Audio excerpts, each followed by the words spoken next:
Di tengah pandemi COVID-19, kebutuhan untuk menjaga kebugaran tubuh justru semakin penting.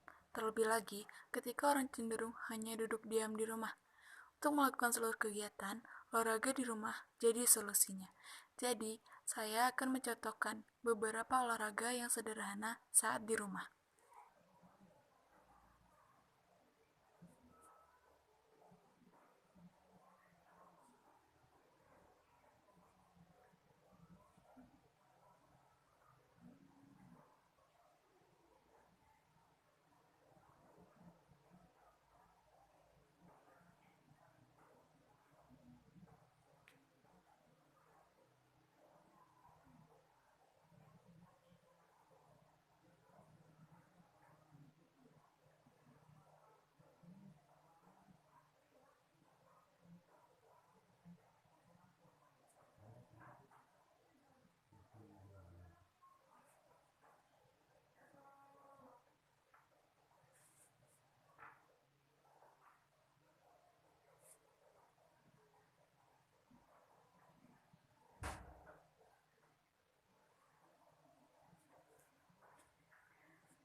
Paskibraka Salam Jaya.